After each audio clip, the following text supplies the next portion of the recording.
guys, how's it going? Laura with Garden Answer. Today I want to give you 5 ideas for some really awesome plants to use in the shade. I know shady spots in the garden can be a little bit difficult, so the list I'm going to give you today is by no means comprehensive, but I hope it gets you inspired and gets you started. So let's start with the first one, which is a Primo wild rose Hooka. So Hooka is a botanical name for coral bells, so you might hear that plant referred to as one of those two names.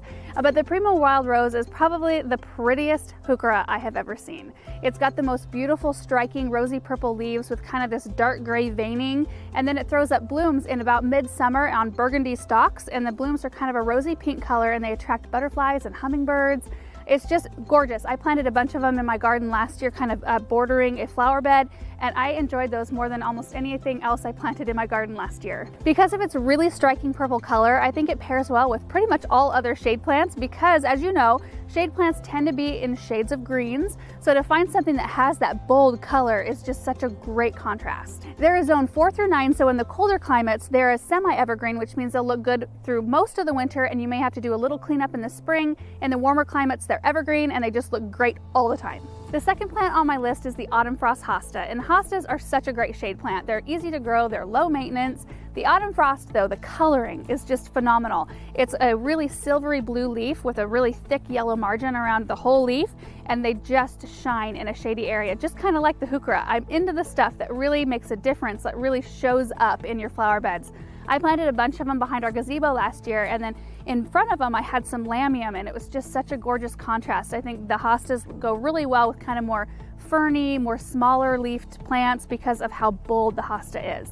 It's a zone 3 through 9, so it's a super tough perennial, and it grows about 10 to 12 inches tall and 20 to 24 inches wide, so it's not a huge hosta, so it's very easy to tuck these into a shady area.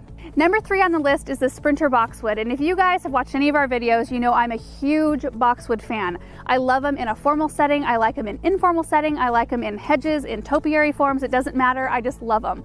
I wasn't as familiar with the sprinter boxwood a few years ago, but I've had a chance to plant them and grow them in my garden, and here's why it's a good choice. So it's an improved version of the winter gem. You might be more familiar with that variety. The sprinter is faster growing and it doesn't bronze out in the winter like winter gem does. It stays a nice glossy green. They're a zone 5 through 8 and they only grow 2 to 4 feet tall and wide, which makes them an excellent choice if you're wanting to have a hedge that's kept a little lower, it's a little easier to maintain, but they also look great as spheres and in their natural form. Number 4 is marooned coleus, and coleus is always a wonderful choice for the shade. It's more treated as an annual outside because it is a zone 10 to 11. Not a lot of us live in a zone 10 to 11, but they are very adaptable as a houseplant as well. We've actually done a video where I've showed pulling them out of the landscape and putting them in a pot, taking them inside for the winter and wintering them over there. But the maroon coleus is just such a beautiful, deep colored plant, and I've used it in containers along with heucherellas and nemesias and with hydrangeas and superbells. I've used it in my flower beds. Last year I planted a big drift of them right in back of a bunch of white supertunias, so the contrast of that deep colored foliage and the white colored blooms was just so pretty. It grows 24 to 36 inches tall and 18 to 36 inches wide, and I was actually very surprised at how adaptable it was in the sun. It got a little bit more sun in that area where I put it with the supertunias, and it did fantastic. And this variety isn't as quick to bloom, and blooms aren't as desirable on coleus, so a lot of times we just grow them for the foliage, so I wasn't out there having to pinch blooms off all the time, which was really nice. And the last one on my list is the Limelight Hydrangea. I could not leave hydrangeas off this list because they are such a wonderful plant, and I know that a lot of you guys, most of you guys, love them. The Limelight in particular is wonderful because it goes with everything. You can pair it with any color. You can put it in so many different locations.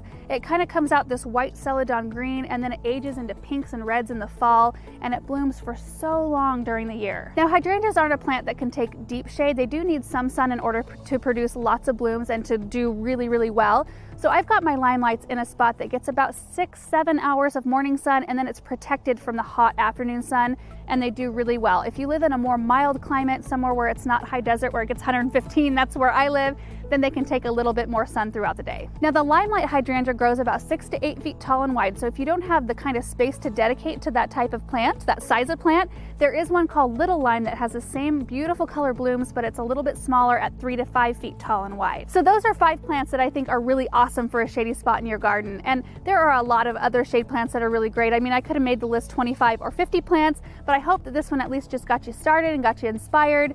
Thank you guys so much for watching this video, and we will see you in the next one. Bye.